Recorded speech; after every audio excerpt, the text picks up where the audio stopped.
everyone, this is Juana from Cadmus here, and we'll get started with the webinar in just a few minutes. And before we get going, I just wanted to make a couple logistics announcements. So first is that all attendees are going to be muted as they join, but we will have a couple opportunities for attendees to chime in, and we'll have some discussion questions, so we'd like to hear from you. And so in order to facilitate that, if you could please make sure you've put in your audio PIN when you dialed in. So when you dialed in, you put in an access code and then a 2-digit audio PIN, and that will allow you to speak up. And in order for us to unmute attendees, if you could please use the raise your hand feature on the GoToWebinar toolbar there on the right-hand side of your screen. Should be near the top left. You should see a little hand symbol. And if you raise your hand once we get to those discussion portions, we'll unmute you as we see those hands raised so you can chime in. And there's also an opportunity to ask questions to the panelists. So there's a questions box on the GoToWebinar pane as well. And so let's just give people a couple more minutes as they join, and then we'll get started.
All right, so this is Juana from Cadmus again, and I think we can go ahead and get started. For those that maybe weren't on quite yet, just the quick logistical things are that all the attendees are currently muted, but we will have some opportunities to join into the discussion later on in the webinar. So in order to do that, please make sure you dial in using the audio PIN in addition to the access code that you punched in to join. And once we get to those portions, you can use the raise your hand feature of GoToWebinar that is on your toolbox on the right-hand side of your screen. And with that, we'll know to unmute you, and you'll hear a message through your phone or headset that you've been unmuted, so you can go ahead and speak then. And then you'll be muted afterwards, just so we can cut back on background noise. And the other thing to mention is that we do have a questions box as well, and those will go to the panelists on the line. So feel free to type in any questions as we go throughout, and we'll make sure the panelists address them. So with that, I will toss it over to Diane to welcome everyone to today's webinar. Yeah, hi everyone. Can you hear me all right? Yep. Okay, good. Thanks for joining us today on the webinar. I know many of you who are participating today actually were at the meeting, the Midwest Convening back in June. So we're looking forward to any updates you have for us on the programs and initiative discussed at the convening. And also there were probably a few people who maybe didn't participate in the convening and are looking to see what happened at the meeting, what was discussed, and what the outcomes of the convening were. So we welcome that as well. And we'll review all of this information during our time together today on the webinar. Just a few words about why we're doing convenings. Federal Highway is hosting a series of these convenings around the country to encourage development of regional partnerships to strengthen coordination between states and their partners on the planning and implementation of alternative fuel corridors. And specifically what we want to get out of these convenings are updates, just as we did in the Midwest, on the corridor project initiatives and various opportunities to collaborate. We want to improve the visibility through signage and talk about the benefits of designating alternative fuel corridors. We specifically want to take a look at the maps for each fuel and fill those gaps that show up on the maps. There are corridors out there that are ready and have not been nominated to date, and there are many corridors out there that are pending and just need some facilities to fill the gaps to make them ready. And lastly, and of course, we're always looking at the funding aspect of this. Innovative finance, public-private partnerships, we've got DOE money, CMAQ monies, and Electrify America installations on the EV side. So we're looking how to leverage those funds and maybe give you some pointers and opportunities of how to do that. So at the end of the webinar, I'm going to come back on and walk you through the remaining convenings we have scheduled on the books, and also talk a little bit about round 3, the request for nominations, and when you can expect to see that that request delivered to the Federal Highway Division offices. But right now, I think I will turn it over to Alicia and Juana to walk us through our discussion today. Thanks, Diane. So on the slide here, we have our agenda for today. So first, I'm going to provide an overview of the convening and walk through the sessions that we had, and then Alicia will dive deeper into the key outcomes and lessons learned that came out of that convening. After that, we will run through the Midwest initiatives that were featured at the convening and hear some updates from some of them. And then NREL is going to present on the corridor tool that they're developing as part of the Alternative Fuel Data Center of DOE. And then, as Diane mentioned, we'll wrap up with an update on the upcoming convenings and the round 3 nominations. So first, to give everyone an overview of the sessions we had, well, before that, this is a pie chart representing the stakeholders that we had at the convening. So we had a really good representation from key stakeholders, including DOTs, FHWA division offices, alternative fuel infrastructure providers, et cetera. And we had stakeholders and attendees from Iowa, Illinois, Indiana, Minnesota, North Dakota, Ohio, South Dakota, and Wisconsin. So had a great group back in June when we held the convening. And if we go to the next slide, this is where we'll step into the sessions that we had, and I'll just speak to them briefly. But if you'd like full details on the convening, we have a summary report, and that is available on through the FHWA Alternative Fuel Corridor website. There's a link on the left-hand side for webinars and convenings, and that's where you'll click through to see the materials from the convening, including the summary report and presentations and everything. And then also on the GoToWebinar toolbar on the right-hand side, you'll be able to download the summary report directly from there. But just to go through quickly for a refresher for those that were there and new information for those that weren't, we started things off with an introduction from the Minnesota DOT Commissioner Zell and also from Diane from FHWA. And so Diane provided a background on the Alternative Fuel Corridors program and particularly why it's so important to facilitating long-range travel on clean fuels. And Commissioner Zell provided great information about Minnesota's initiatives on electric vehicles and how it ties into their overarching initiatives to cut back on emissions from transportation in general. Then we had a quick session to kick off the convening and talk about objectives, most of which continue on to today. So the convening was just an initial event to get to the goals and objectives of facilitating cooperation and having a regional strategy for advancing alternative fuel corridors in the Midwest. After that, we heard from Mike and Stephen at Volpe in the Designated Corridors and Infrastructure Gap Analysis session, and they provided really great information about existing data and tools that you can use to assess the potential for designated corridors in your region and also any segments of highways or entire highways that could be corridor ready or corridor pending based on their existing infrastructure today. Next, we had a panel discussion on existing initiatives around alternative fuel corridors in the Midwest to give everybody in the room an opportunity to hear what others outside of their groups are doing or outside of their states are doing. And this, like I said, we'll walk through them one by one later on in the webinar and hear some updates on what's happened since the convening.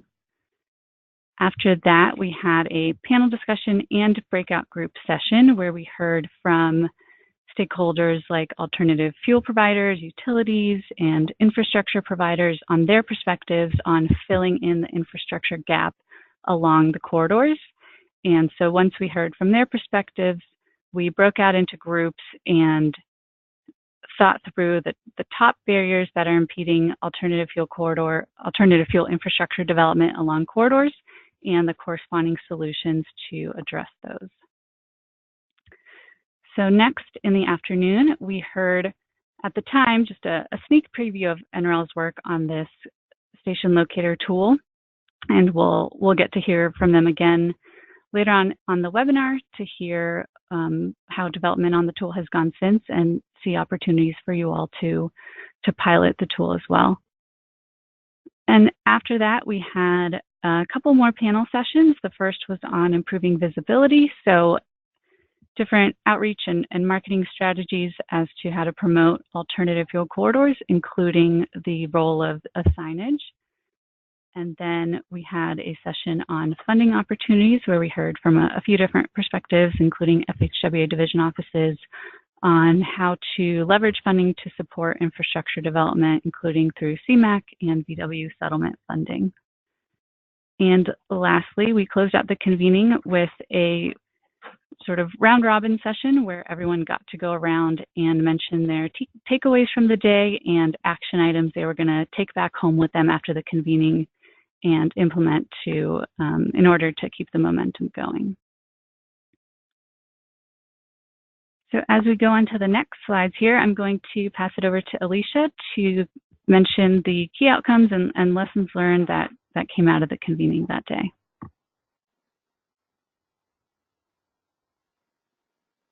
Great. Hi, everyone. Great to see many of you calling in today, and welcome to the folks that are new to our regional partnership for the Midwest Alternative Fuel Corridor meeting that we had back in June. And really, what was really exciting, I think, for this meeting was just the level of discussion between a diversity of stakeholders and all the unique perspectives that each stakeholder offered in the discussion to really help us kind of be better engaged and understand, what is it going to take in terms of a partnership and working across state lines to support the development and promotion of alternative fuel corridors.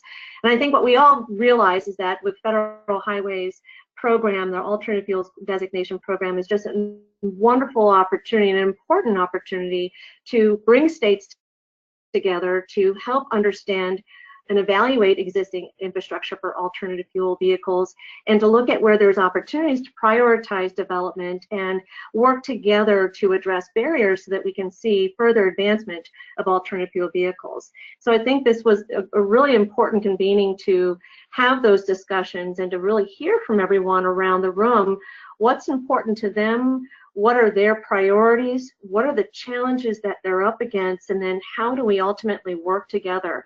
So I'd say that our filling the gap discussion was really important, because I think that's where we kind of really heard around the room, and as we were getting into our unique breakout session groups, to really understand what are the key barriers, what are some potential solutions, and where there are opportunities for us to collaborate. And so what I'm going to do is just walk you through some of the key learnings that we learned from these really good discussions, and hopefully how that may have supported further advancement as folks walked away from this meeting, that those good lessons learned and outcomes may promote fuel vehicles and corridors in the Midwest. So this first item here is looking at funding. So Diane mentioned it. I mean, that is definitely a big barrier as we're looking at advancing alternative fuel vehicles and looking at how we advance corridors more strategically to help enable alternative fuel vehicles. That funding is a challenge, and we do need to look at more sustainable ways in which we can support the development and implementation of alternative fuel infrastructure along our corridors. And that means sometimes we're going to need to be creative. And so we discuss a number of ways in which we can do that, whether it's utilizing CMAQ funding, whether it's looking at ways to collaborate with Electrify America, or through the VW settlement, the 15% where we can support infrastructure development for electric vehicles, for example. The Department of Energy also has incentives available to support infrastructure development, but then also looking at innovative financing, and then most importantly, I think it's really bringing together public and private partners to support the development of infrastructure projects along our corridors. So those were some really important kind of funding mechanisms and some innovative ways of working with partners to support funding for the implementation of alternative fuel vehicles and corridor projects. Some other creative ideas that came up were looking at how we can potentially charge consumers based on vehicle miles traveled. So how do we reduce BMT? How does that relate to reducing emissions? And how can we start relying more and more on low to zero emission vehicle technologies to help improve emission reductions and to help build a stronger economy in the Midwest region? Looking at kind of some policy initiatives that might support funding for alternative fuel corridors. Next slide.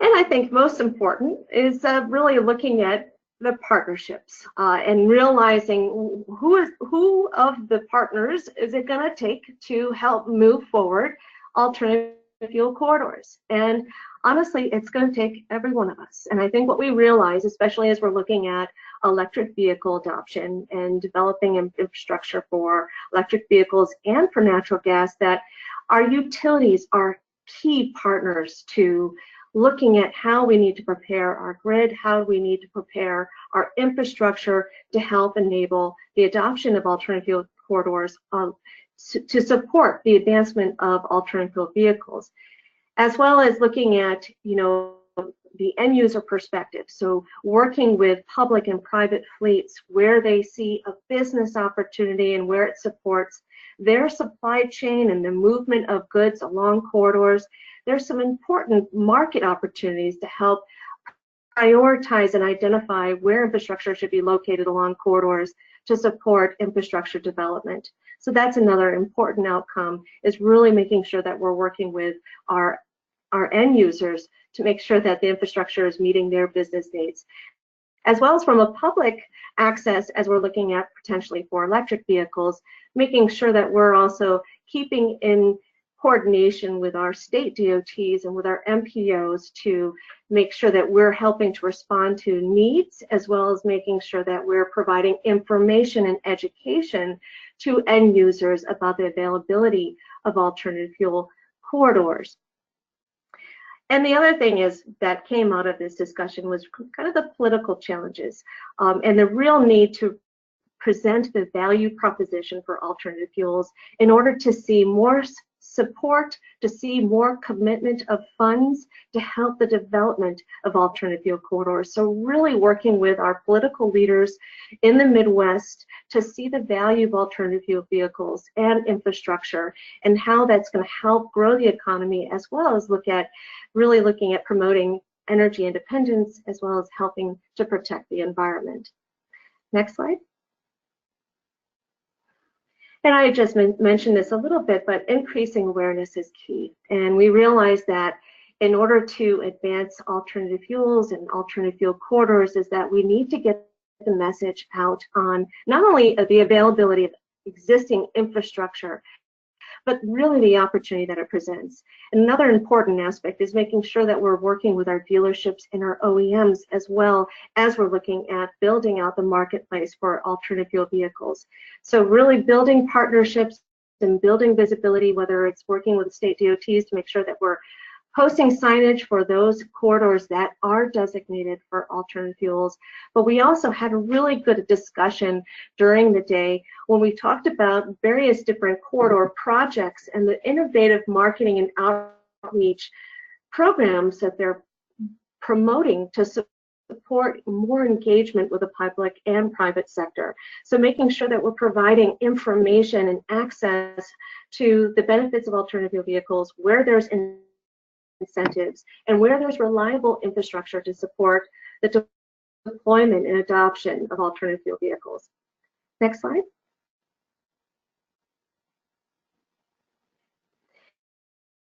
And so looking at how can we increase AV adoption, alternative fuel vehicle adoption, well, our state leaders really can help enable that. And we talked about how we really need to support promoting the value proposition. We realize that we really need to be working more closely with our state legislators, with our policy leaders within our states and within our cities to look at how can we further promote the adoption of alternative fuel vehicles. And there were a few ways in which we discussed, and I briefly mentioned this, but definitely signage is an important aspect. So working with our DOTs to make sure that signage is there, designating those corridors for those specific fuels where there's availability of alternative fuels.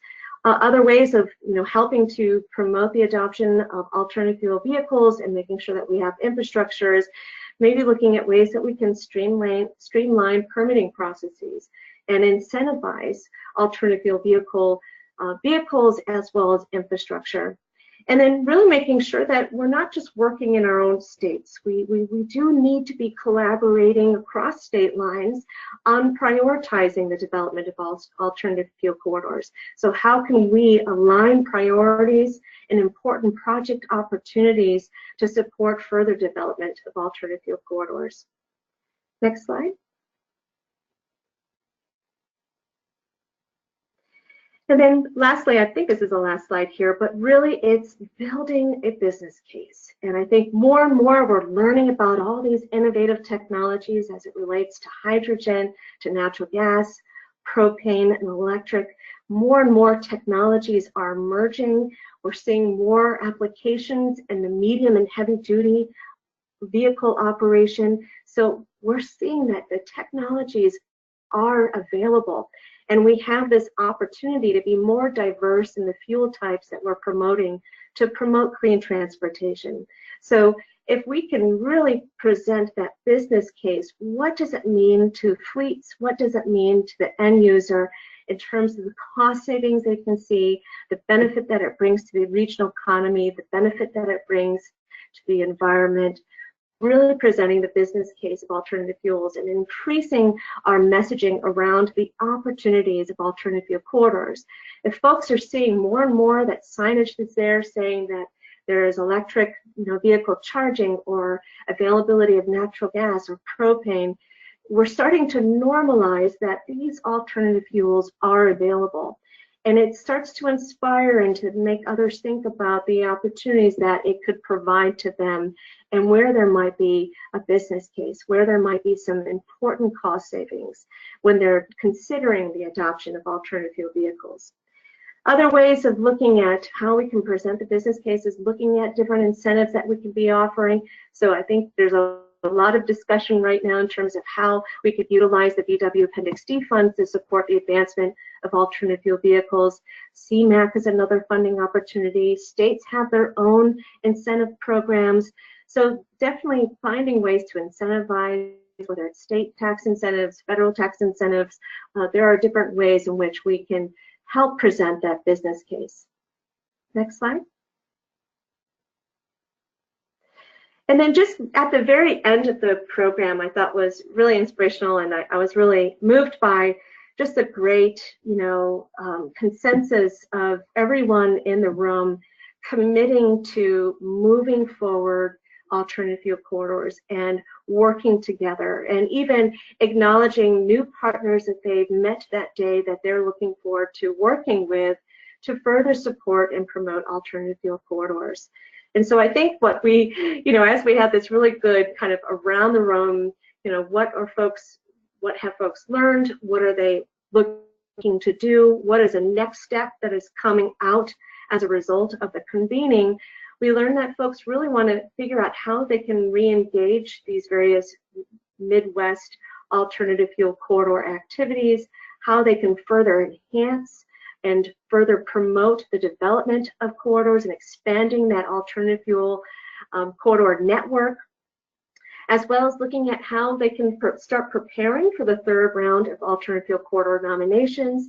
And then lastly, really just making sure that they're enhancing the education and outreach opportunities around alternative fuel corridors and the available resources. Next slide. And so looking at, opportunities to further advance alternative fuel corridor activities, and then looking at our neighbors and looking at other aligning corridors where we can further support and build out infrastructure for alternative fuel vehicles and for corridor development, is also looking at other opportunities to support, for example, goods movement and freight. So how can that be incorporated as a goal to support alternative fuel corridor development?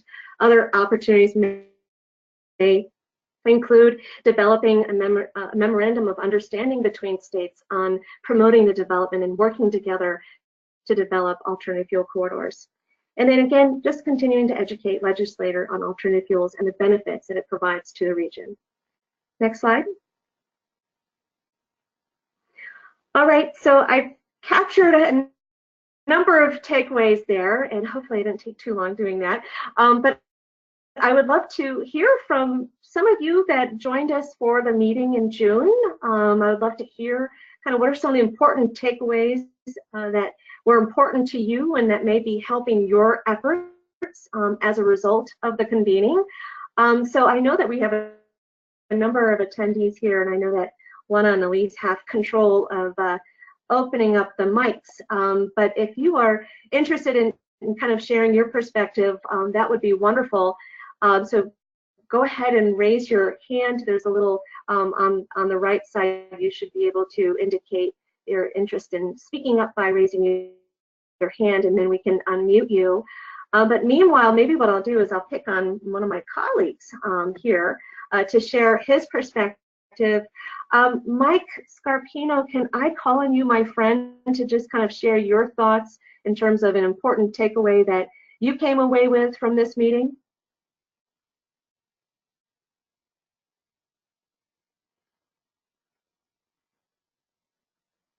And I don't know, Mike, if you might be muted.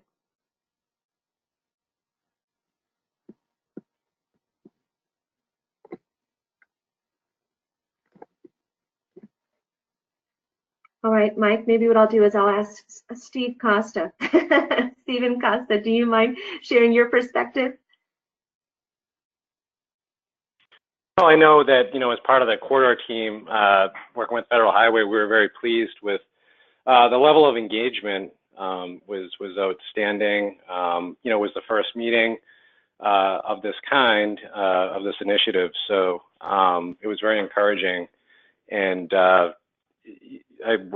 we go into the next in the series coming up in September, I think we'll have a good template to try and carry forward down at the Southeast meeting. The engagement by, kind of the diversity of folks that we had. We had a good mix, the utility engagement, obviously the folks from the states, those with a lot of activity happening, and those with a lot less.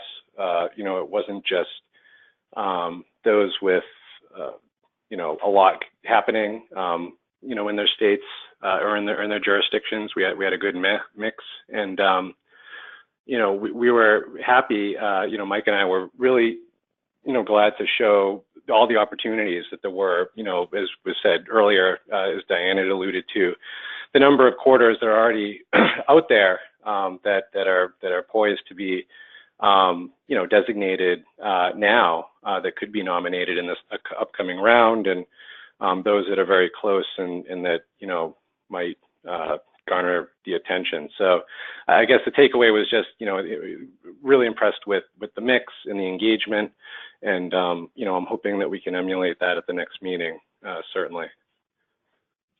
Great. Thank you so much, Stephen. Wonderful. And maybe, Juana, if I can ask you and Elise to unmute my friend from ChargePoint, David Schatz. And maybe, David, can you share ChargePoint's perspective? You guys played a really important role in supporting our Filling the Gap discussion as we tried to pull together various, fuel type perspectives on what is it going to take to develop and promote alternative fuel corridors, and ChargePoint certainly, as a supplier of electric vehicle supply equipment, has a lot of experience and is working with states around the country on advancing their corridors. So if you wouldn't mind kind of sharing your perspective on this, that would be great. Sure. And can you hear me okay? Yes, you sound great. Great. Well, thanks very much. And while I didn't personally attend the meeting, my colleague Kevin Miller did, and he shared some of his thoughts with me, and I'm looking forward to personally participating in the next go around in the Southeast. But 2 points that he pointed out. First of all, to kind of second the business case points that you were making in your overview. The private sector uses a lot of different measures and factors in an analysis of where the most viable charging sites are going to be. So the kind of analysis that most states are looking for right now is something that we do daily. The filters of population, of EV registrations in a certain area, of traffic patterns, of availability of infrastructure, electrical infrastructure to make these deployments is something that the private sector does, and that we are happy to do because we want the most successful deployments for us and for our customers. And so the challenge is aligning incentive programs like grants and rebates to capture the best kind of deployment and allow those factors to play out in our analysis. So flexibility in grants and rebate programs is really important, and also ease of applications. As simple as it sounds, what we're seeing a lot is program designs that might be a little bit too overly prescriptive and don't allow for our analysis to take place, or maybe too prescriptive. I'm not saying that any state has proposed a longitude and latitude of every single site that they'd like to see out there. But all I'm saying is that there has to be some flexibility, and you can have prescriptiveness in what you'd like to see from a qualification standpoint and still allow the private sector or the competitive market to do what it does in terms of an analysis of good and viable sites. And the second thing I wanted to bring up was on the regulatory front. Across the country, we're seeing the utility commissions take up the issue of what charging infrastructure is from a regulatory perspective, whether it is a public utility or whether it's not under the jurisdiction of commissions. And for the most part, the vast majority of states that have taken up this issue, commissions every single time have determined that charging stations are not under the jurisdiction of the commission. What's the effect of that? The effect is to open up more business models for charging infrastructure, and most notably, the way that you can price to drivers. In states that have not made this clarification yet, there is uncertainty as to what charging infrastructure is from a commission jurisdiction perspective, and therefore you can't charge by the kilowatt hour, for example, to drivers. The kilowatt hour is an important measure because it's basically the gallons of electric vehicles, as everybody on this call knows. We need to be able to have that flexibility because that's going to open up, as I said, a lot of different business models for charging, and reduce the uncertainty, the regulatory uncertainty around it. There are 23 states in the District of Columbia or so, and that have made this change and have addressed this either from a regulatory perspective or a legislative perspective. You could do it in statute as well. This is a really important clarification to get these markets off the ground and allow for the kind of build out that we need going forward. Great points, David. Thank you so much for bringing that up. And we are, also looking at, as we're thinking about electrification for medium and heavy duty, how do we prepare our grid? How do we prepare our infrastructure to enable the deployment of those technologies? And more talking about what the kind of that rate design might look like is extremely important. And how do we prepare and provide adequate energy to support the deployment of larger all-electric vehicle fleets? So you bring up some really important points, and those that are ringing true to a lot of the work that we're working on right now. So thank you so much for your good perspective and of course your partnership in these convenings. All right, and I'm just wondering if Juana and Elise, do we have any other volunteers that would be willing to share their perspective? If not, I have another idea of someone I can pick on.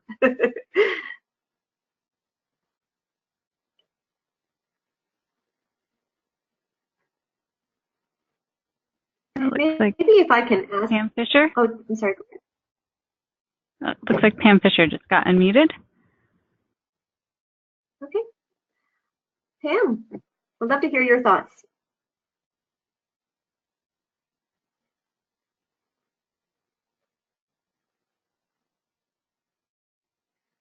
Pam, maybe you have your phone on mute.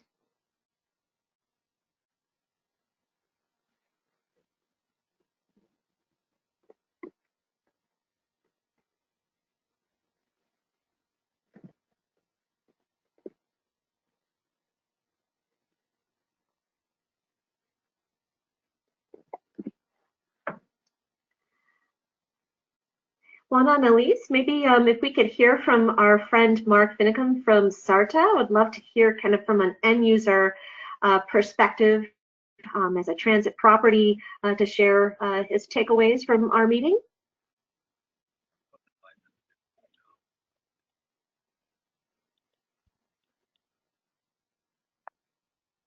Okay, can you hear me? Oh, there you are. Yes. Thanks, Mark. Okay. One of the key takeaways we took was the preparedness of the state as a whole. And just like 2 weeks ago, I believe it was, we met with ODOT and some of its members talking about establishing the corridors for here in Ohio. And out of the meeting, we came to the realization that almost all of our interstates are already CNG ready and could be established corridors of CNG. There's limited for electric vehicles around, I think it was Cincinnati and Columbus. That was one of the key takeaways, was just getting everybody in the same room and working together, similar to what we did in Minnesota. And it was very beneficial for us here meeting and coming to the realization that it's just not a little corridor from point A to point B here, that there are enough stations around Ohio that the range anxiety in the corridors could be established today. Hey, David, this is Diane Turchetta just asking a question on that. Was there any discussion of, since there are so many CNG-ready corridors around Ohio, about signage? That's what we were discussing, and the next steps would be getting the signage established and getting the corridors marked out. Great. Great. Thank you, Mark. Wonderful. Juana and Elise, are there any other volunteers that would like to share their perspective before we move on? Well, we did get a question in from the audience from Carrie Garvin, which is, what resources are people using to do analysis on EV charging station locations? So I don't know if Stephen, you want to address that, or if Mike Scarpino, you're able to address that as well.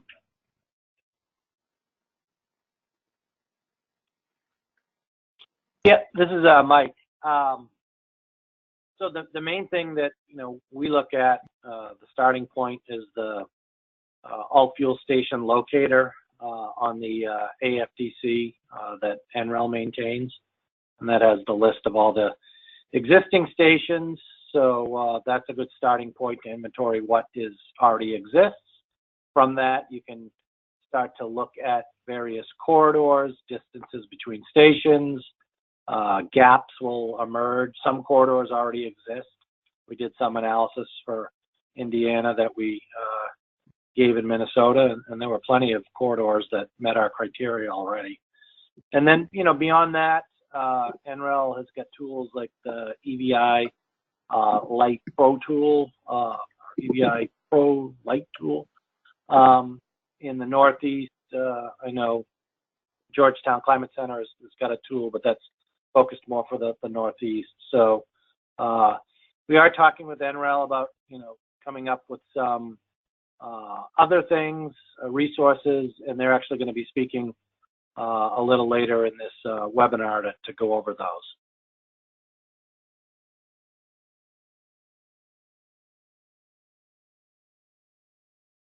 Great, thank you. We have a couple more questions that have come in. So I think if we can just try to run through them quickly, and so we can get to the initiatives slides and then also the NREL presentation. And then we can also take questions at the end too. But this is, I'm assuming what Pam wanted to chime in about, but she was wondering the name of the gentleman that was discussing regulatory issues for EV infrastructure. Can he share info regarding states that have provided regulatory decisions regarding URC oversight? So if we could unmute David again, and he can hopefully speak to that a little bit. Yeah, so the question was, where have these clarifications taken place already? Yeah. So Kevin had provided a map of the states that have done so, the 23 states or so that have done so. In the Midwest and Southeast, you have states like Florida, Arkansas, and Missouri. Missouri's commission weighed in on it. You have, this is all off the top of my head, but I can certainly send around the map that we provided. States out on the West Coast are almost uniformly dealing with this issue right now. But again, it can be done in a number of ways. It can be done through a declaratory order from a commission, or it can be done through a legislative fix, a statutory, basically a regulatory exemption in statute. So in the definition of a public utility, there are already a number of exceptions to what a public utility is. And one of the exceptions that can be added to that list is an EV charging station, or a person who owns an EV charging station. This issue's come up most recently, I believe, in Iowa, and was resolved, and is still kind of in the middle of a docket. Alabama actually resolved this issue in a generic proceeding they opened up on their own, saying, hey, what is an EV charging station, to the commission? And they resolved it. And in that case, the utility was totally on board with the idea that EV charging was not in the jurisdiction of the commission. I'd be happy to follow up offline and provide that map for anybody that'd like to see it. Yeah, thank you. So again, that was David Schatz from ChargePoint, and his colleague Kevin Miller was at the Midwest convening. And the presentations, including the map you referenced, is actually available online currently. So if you go to the FHWA Alternative Fuel Corridor website, and there's a link to the convenings on the left-hand side, you'll be able to see a link to the Midwest convening and all the materials from there, including Kevin's presentation. So just for the sake of time, I'm going to hold the other question we got from Jeremy until the end so we can walk through the rest of our slides here. So if we go to the next slide, this is just a quick snapshot to mention the resources and handouts that we had available at the Midwest convening. So we had a handout about the available tools for alternative fuel corridor planning, and that includes some of the tools that Mike just mentioned. And then we had EV fact sheets for each state developed by Argonne National Lab, and some information about developing fast charging stations along corridors from Argonne as well. And then we got some ideas from the attendees as to what additional resources might be helpful. And as we go through the series of convenings, we'll continue gathering ideas and coordinate with FHWA and Volpe to see what we can put together that would be most helpful for stakeholders. So next, I'm just going to go through the initiatives that were highlighted at the convening, and we will get a chance to hear some updates from a couple of them as we go through. So first,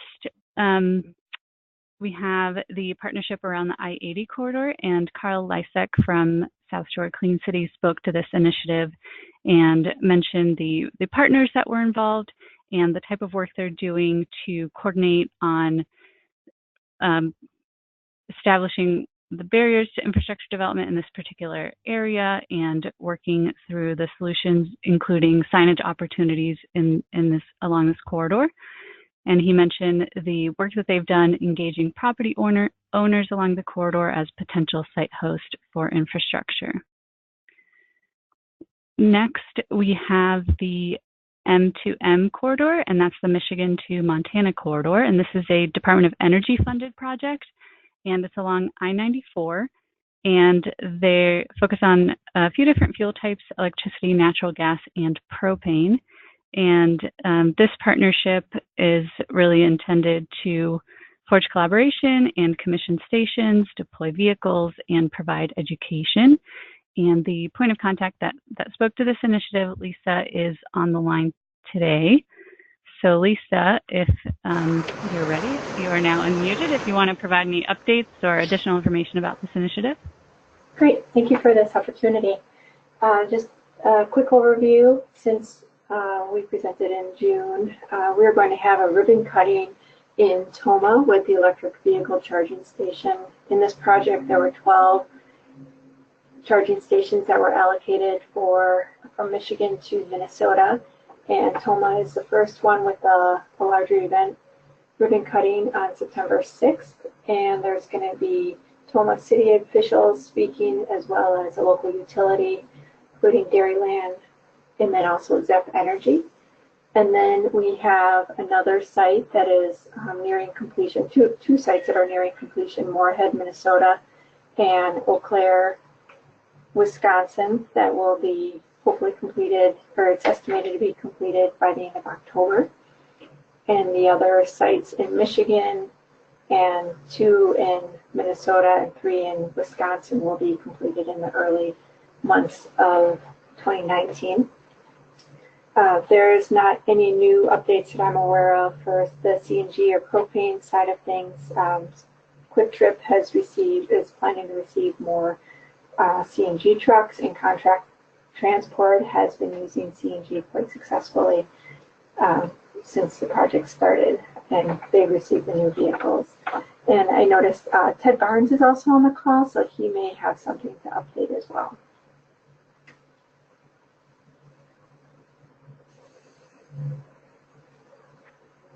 Hello, this is Ted Barnes from GTI. Thanks, Lisa, for the update.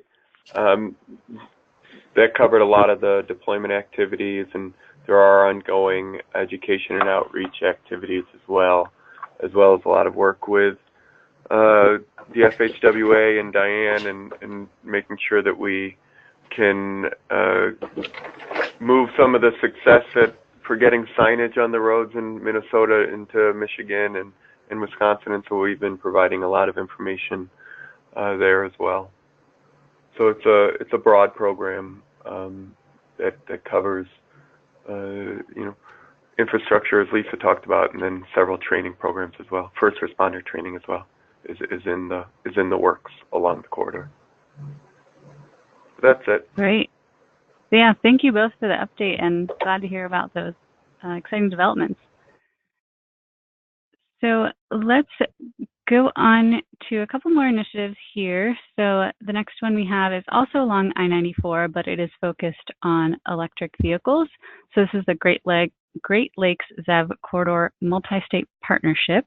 And Tim Sexton from Minnesota DOT spoke to this initiative during the convening. And you can see the states and the city of Detroit involved in the partnership here.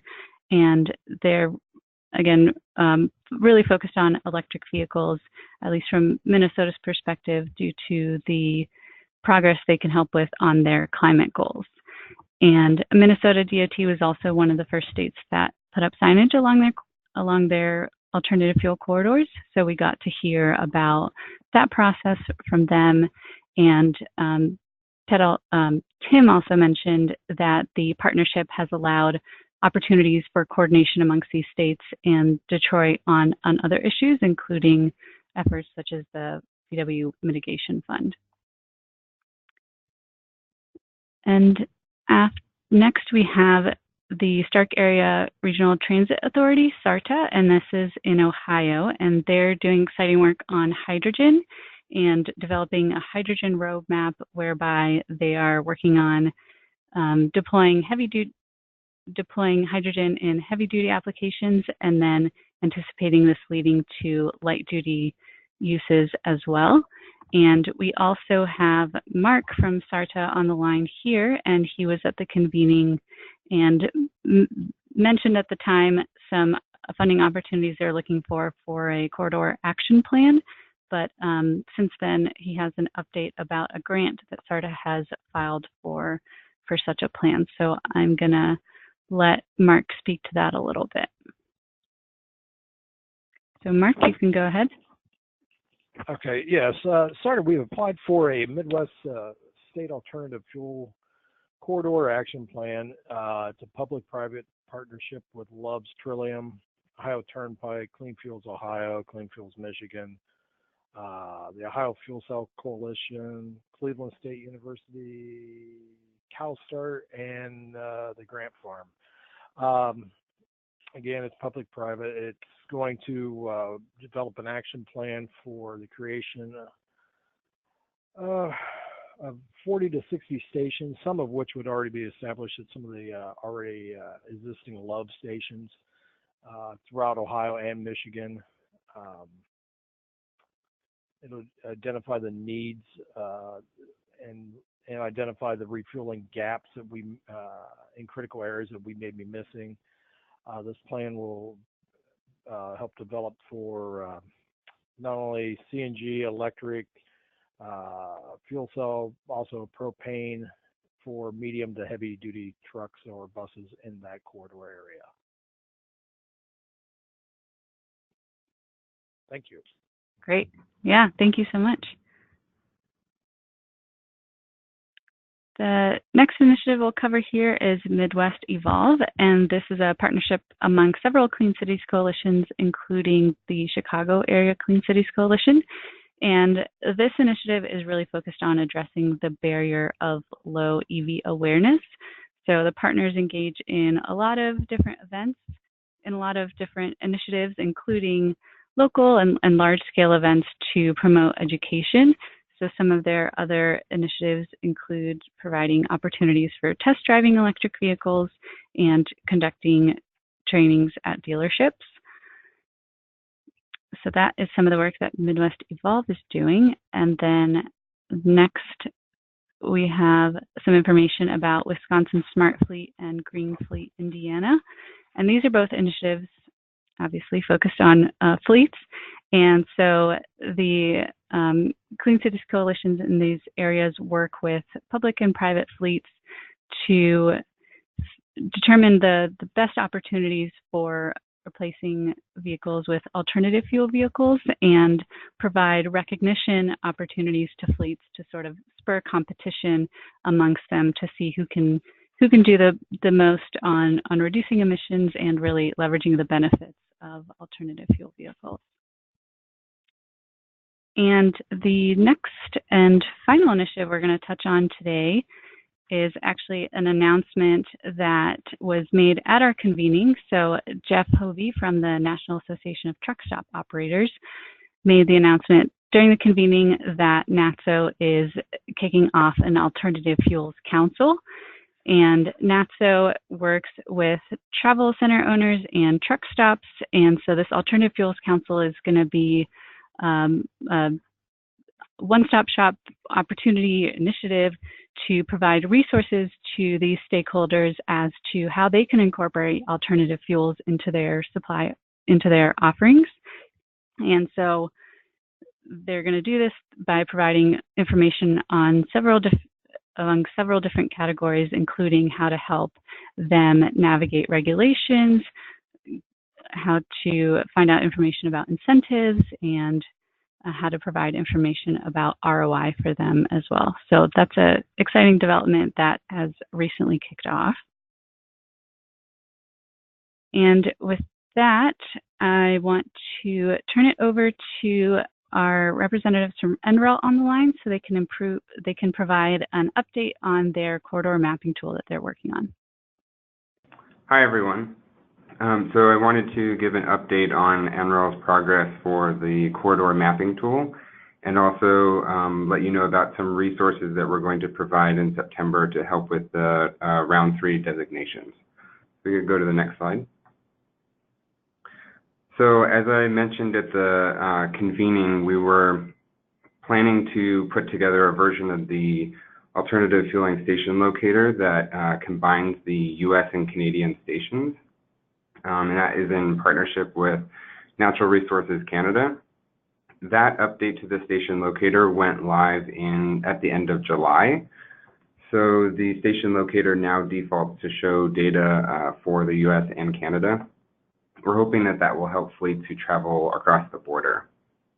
I also wanted to point out that you can use those stations that are in Canada for your corridor designations, just like you could use stations that are across state borders. An example of that would be I-69 in Michigan, where there's an electric charging station just across the border in Sarnia, Ontario. So we can go to the next slide. So we shared the mock-ups for the corridor mapping tool on a webinar with Clean Cities coordinators who work on the corridors, and we got some feedback. And one of the things that we noticed is that from the initial designs, we were primarily focusing on corridors that were already designated as signage pending or signage ready. And we realized that we needed to add the ability to identify corridors that are, or highways that are already meeting the criteria to be designated as a corridor, but that haven't been designated yet. So if we could go to the next slide. So one of the things that we're planning to do now is to really have 4 different statuses for looking at corridors. So of course the existing signage ready corridors would be marked here, as you'll see, in the solid black lines, and we would show the signage pending corridors in dotted black lines. And then the new part would be the blue line that would show a corridor that already meets the criteria but hasn't been designated yet. And then the red lines would show corridors that would extend or create a new corridor based on the stations that you're adding to the map to indicate which stations you're thinking about installing. So one other thing I wanted to point out here is that in the filters on the right, we're also planning to add the option to be able to change the number of miles between stations. So that'll obviously default to what the requirement is based on that fuel. But we'll have an option for that so that you could explore what it would look like, for example, to have all of the electric charging stations within 40 miles from each other, for example. So if you could go to the next slide. So to help with the designations for this round 3, in a couple of weeks, we're going to have some resources on the Alternative Fuels Data Center to help with that. And one of them you'll see here is basically an automated roll-up of the data from the station locator. So you could always go to the station locator and filter the data using the advanced filters to find stations in your area based on what's required for the nomination process. But this page will do that for you automatically. So this is sort of just a shortcut. So that's what the CSV downloads will provide. And then we'll also have shape files. Those won't be those will just be a static snapshot of the data from the station locator, and that'll be based on when the designation process starts. But if you're looking for the live data, the CSV is the way to go. The link to this tool will be available in the nomination file that's going to go out. And then we're also going to be providing another version that's not shown here, but it's sort of going to be a prototype, like an early stage version of the mapping tool that will be a little bit more interactive, but it won't look exactly like the mock-ups we've shown and won't have all those bells and whistles, but it'll at least help with this designation process. So next slide. So we're going to be putting together a focus group later this fall, and if there's anybody who is interested in participating in the focus group or helping out with beta testing for this tool, feel free to reach out to me or to Joanna Levine, and we'll get you added to that. So if we wanted to open it up for any questions or get any feedback from people, that'd be great. Great, thanks, Matt. So I will keep an eye out if any questions come in, but we haven't seen any yet. So while we're waiting, why don't we go through and do the last couple of slides here, and then we can have with whatever time we have left, we can open it back up to everyone. Okay, great. So if Diane, you want to speak to the next couple of slides? Sure. I mentioned at the beginning of the webinar we were going to go back to the convening schedule, which is in front of you there on the screen. Our next one up, you heard 2 or 3 references to our convening in the Southeast, which will take place September 25th in Charleston, South Carolina, and that will be prior to EPA's Southeast Diesel Collaborative annual meeting. So that was a nice thing to coordinate with, another great meeting to coordinate with in the South. You heard Alicia make reference to the REV Western states. Several Western states, 7 or 8 of them, got together and signed a memorandum of understanding to establish electric vehicle corridors. So we thought it would be a good idea sometime in the spring or summer of 2019 to go to the West and maybe help them in any way we can in terms of implementing their MOU. Also, probably one of the largest ones we'll have will be fall 2019 in connection with the Northeast Diesel Collaborative, EPA's Northeast Diesel Collaborative annual meeting, which will include Northeast and Mid-Atlantic states. And finally, at some point, we will go to Texas and look at some surrounding states there and probably focus more on EVs and CNG. And there's actually a variety of fuels in Texas. And as we all know, it's a big state. So I thought that would be a good idea. So that's kind of the convening schedule.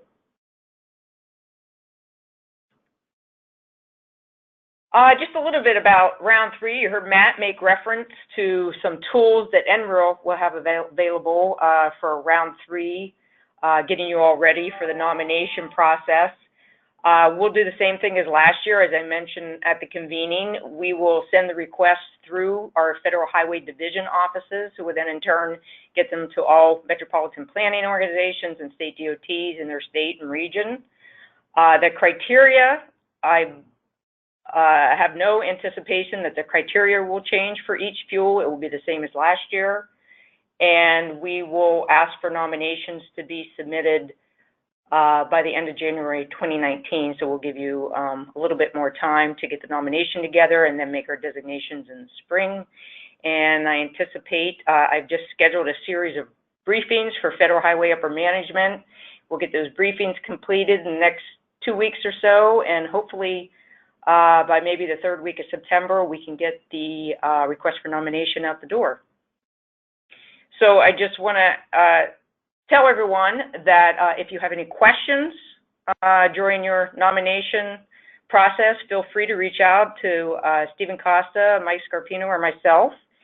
And you know, if we can provide any assistance, we'd be happy to do that. And I hope you are all busy partnering with your stakeholders and your your next door neighbors and states on corridors you're looking at nominating for designation. Great, thanks, Diane.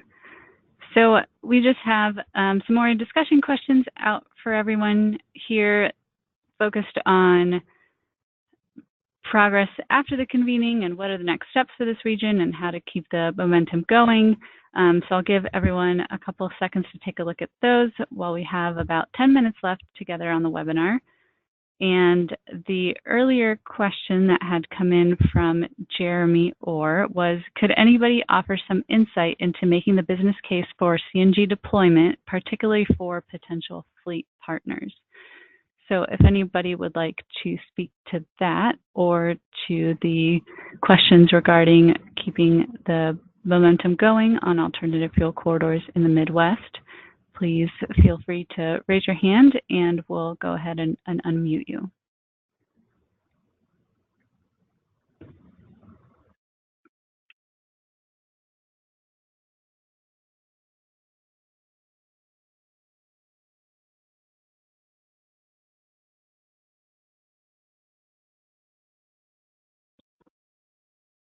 And also, if anyone has any questions for Matt from NREL on the upcoming corridor tool, feel free to send those in or raise your hand to ask them verbally.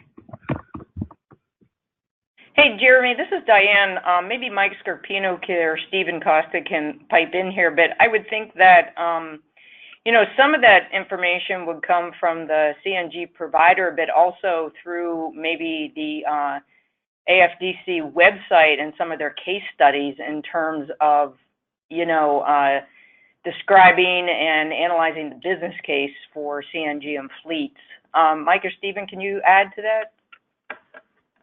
Yeah, this is Mike. I'll just chime in, and I think Ted Barnes is on this too, so feel free to chime in, Ted.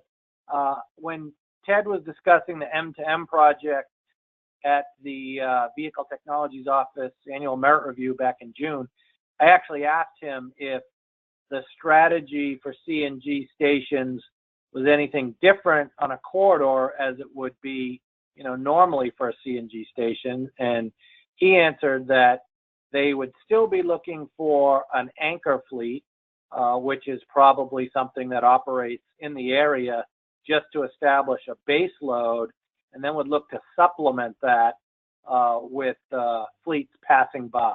So that was kind of the strategy that he relayed, and I've heard that from others. Ted, feel free to chime in if you're still there. Sure, Mike. This is Ted, and that's a good summary of, you know, the general feelings. I think for CNG station deployment is that in order to justify and make sure you have a sustainable station, to make sure you have a good vehicle load up front. Along a corridor, clearly there's certain gaps that need to be filled, and so it could be more difficult if you're looking for a particular location. Then you're just limiting that your anchor fleets. But you know, I think Diane's suggestion of reaching out to the CNG station providers is a really strong one. You know, they're the ones whose bread and butter, you know, their day-to-day work is, you know, getting these stations in the ground, and they know these, know the reasons behind and the specific economic factors that really drive the fleets. And also NGV America has a lot of good information, so reaching out to their technical people, Dan Bowerson and others. Yeah, and following up to what Diane and Mike both said, this is Joanna Levine from the National Renewable Energy Laboratory, and there are a couple tools on the AFDC related to natural gas. So we have the VICE tool, which looks at a cash flow evaluation, so it tries to make the dollars and cents case for looking at natural gas vehicles. And there's also a couple of case studies and publications that are interesting and worth looking at if you're interested in that. So Jeremy, feel free to reach out if you're interested, and we can send you links for those.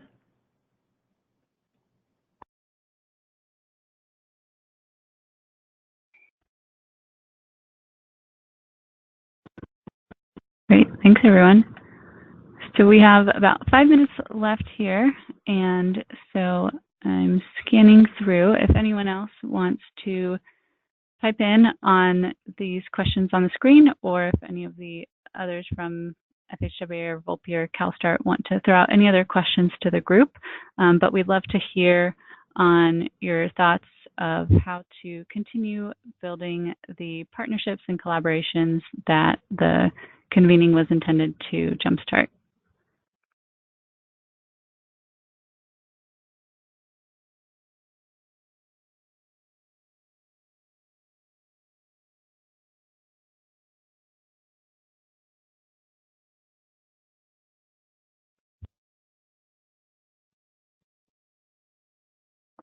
And if we don't have anyone else, which it doesn't look like we do, we can go ahead and wrap up.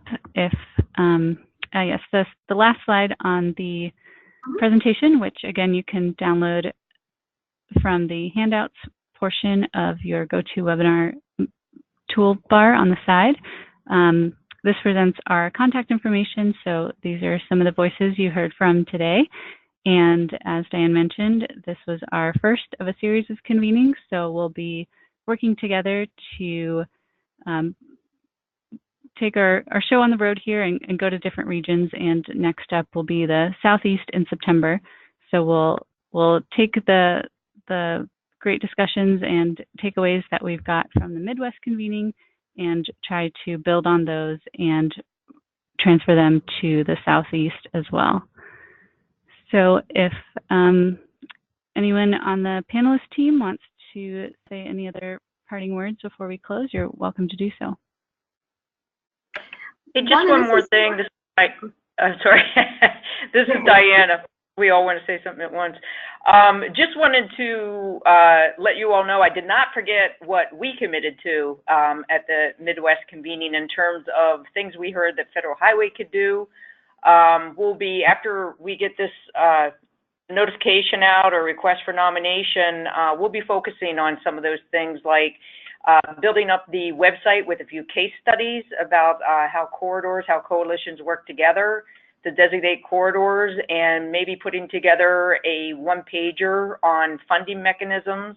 And also, I think I remember that folks were interested in, well, there was a third thing I was thinking, it just escaped my mind. There was the one-pager on funding, the case studies, and a template for public-private partnerships. I know that's, it seems to be a stumbling block in terms of putting those together. So we'll look for a few good projects around the country that had an agreement in place, a P3, and maybe send that out to everyone as a template. So I just wanted to add that.